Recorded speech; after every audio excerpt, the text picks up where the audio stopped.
Hello again, fellow friends, and welcome back to this, another list video with your boy Harperlarp. I'm just going to jump straight into it. This is 11 things I do/don't want to see in Mortal Kombat 1. Keep the hype train for Mortal Kombat 1 rolling, son. Let's do this. Number 1.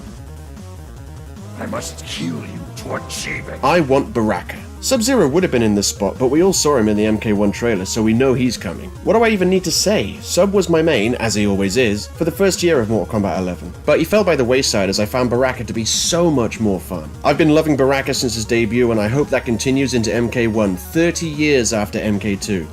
This isn't confusing at all. No, but I'll take that. Hey, please break. Oh, god damn it. Do your up 3 then. Oh god, there we go. Everybody do it.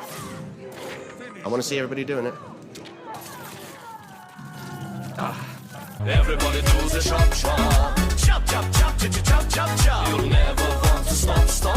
Chop chop chop chop chop chop. Move those hands from bottom to top. It's no hard to chop chop. Chop chop chop chop chop chop. Chop chop chop chop chop chop chop. Fantastic, now you chop chop. Number 2. I don't want super zoners. Look, I'm okay with zoners existing. They're an important part of any fighting game's roster. But when you have characters like Robocop, gross, Cetrion, ugh, and Jade, get that nasty shit out of my face, in MK11, who excel to an insane degree at pushing you away and keeping you away, it makes the life of a Baraka main very miserable. Especially Jade and Cetrion, since they can teleport when they're running away and spamming projectiles backs them into a corner. This does of course mean it's incredibly satisfying to beat one of those characters with honest Baraka. But tone them down a little bit for MK1, will ya? Yes, I win. No, I don't. Yes, I do. No, I don't. Yes, I win. Fuck that guy for playing like that. Fuck that guy for playing like that. Try to beat me by playing like that. What a little bitch. Number 3. I love crushing blows, you love crushing blows. If MK1 doesn't have crushing blows, it'll be lame. I'm talking Simpsons after season 10 lame. Number 4. I don't want the crypt to be a never-ending slog of RNG garbage. I liked the crypts in previous MK games. They were simple areas of the game where you could go to spend the various currencies you've acquired, and to be fair, the MK11 crypt was still that. The issue I have is the RNG trash they filled it with. In the olden times, you used to be able to find out where in the crypt that certain unlockable item was that you wanted so badly, go there, and unlock it. Job done, back to fighting. In MK11, they decided to make all the chests in the crypt completely random, so you never knew what you were going to get and couldn't simply head straight to the chest that had the item you want. You had to go around opening all the chests and waiting through disappointment after disappointment until the game finally decided to take pity on you and randomly award you with something you actually want. It's like NRS looked at loot boxes and said, everyone hates this. Put it in! The crypt itself was cool, the bloated, tedious grinding for gear, less so. Number 5. I want a Street Fighter 4 style meter system with the MKX style breaker system. We all know the breakaway mechanic sucks in MK11 for several reasons. I don't think anyone wants it back. Instead, we should just have the MKX style breaker system return. Hold forward and block to spend 2 bars of meter to break your opponent's combo and reset the neutral. It was a great system, I don't know why they got rid of it. And why did they replace it with something that's activated by pressing down and block? It caused so many accidental breakaways because of that input. Literally any other input would have been preferable. As for the meter system, I'd like to see a quote-unquote super meter which has bars used for amping specials and breaking combos, and a quote-unquote ultra meter which builds up as you take damage and is only used to perform your fatal blow or whatever they're calling it in MK1. I prefer being able to hold on to my super move and spend it when I want instead of only getting it when my health is down to 30%. And of course, once you spend the ultra meter, it's gone. You don't get it back if your opponent blocks the super. Number 6. I don't want Shang Tsung as the main villain. Look, I like Shang Tsung, don't get me wrong, but after dealing with the Titan of Time, I'm hoping we get the Titan of Space next, or Onaga's long-awaited return, or maybe even the first real canonical presence of the One Being. But nope, it looks like we'll probably just get Shang. Again. We just had Shang. He was the main villain in MK11 Aftermath. We saw Liu Kang versus Shang and they got their limelight together once more. I'm still hoping for something bigger than Shang Tsung's at it again. Number 7. I want a Sonic Adventure 2 style story structure. Ed Boon recently said, "This is really at the beginning of a universe, in a sense. And it is not a continuation of the Mortal Kombat 11 story. But to that I say poppycock!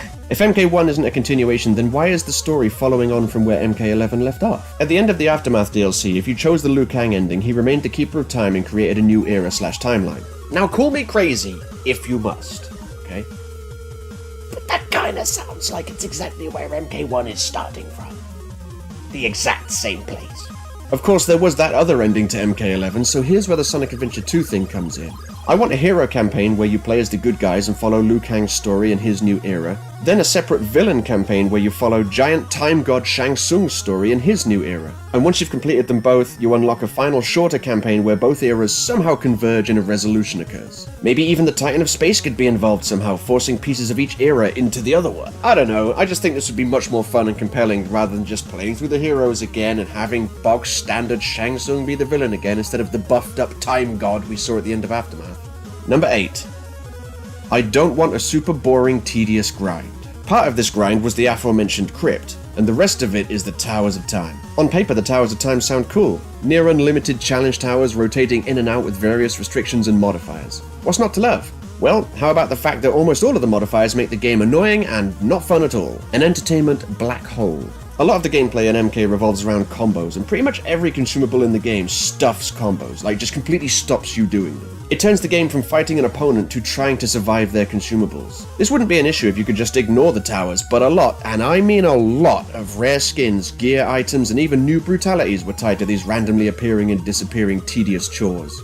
NRS obviously knew this game was hyper grindy because they added a feature that lets you tell the computer to do fights for you. If you have to add a feature which allows the players to make the computer play the game for them, you might have made the game a little bit too grindy, bro. Number 9. I want Motaro! When I first played MK1, sorry, I mean the original Mortal Kombat, that's what we have to call it now.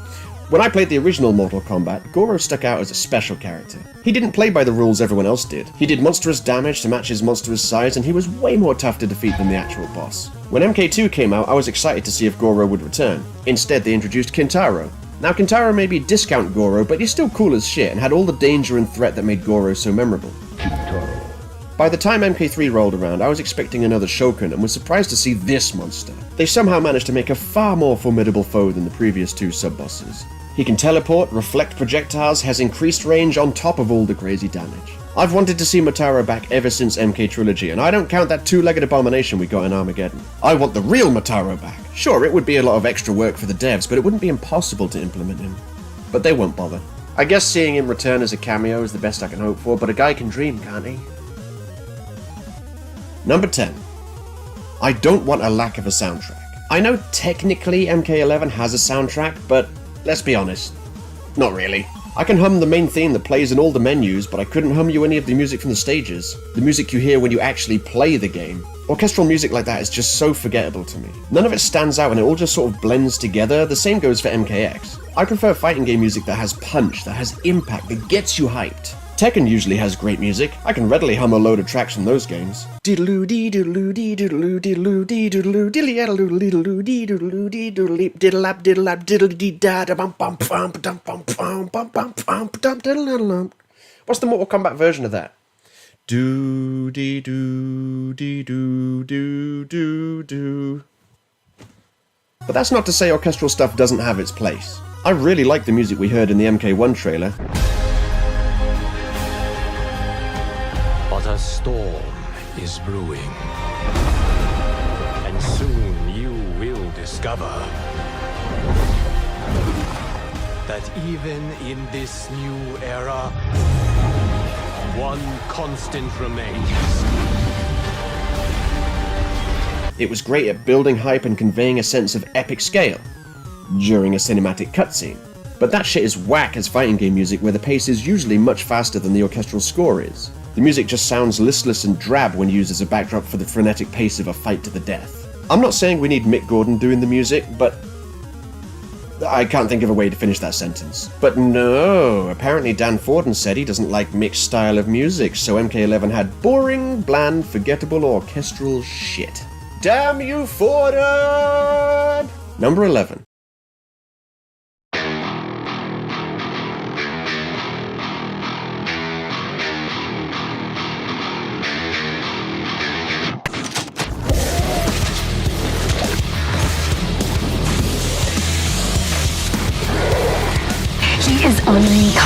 rising, a relentless being of violence. An avenging angel, the right hand of doom, here to save humanity from its sins. The only thing we fear is him.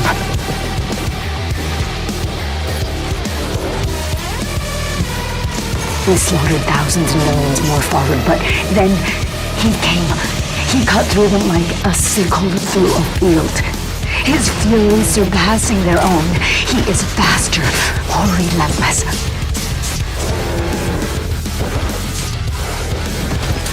As he gains in strength, so do they fall in numbers. The inner circle of death is where he resides.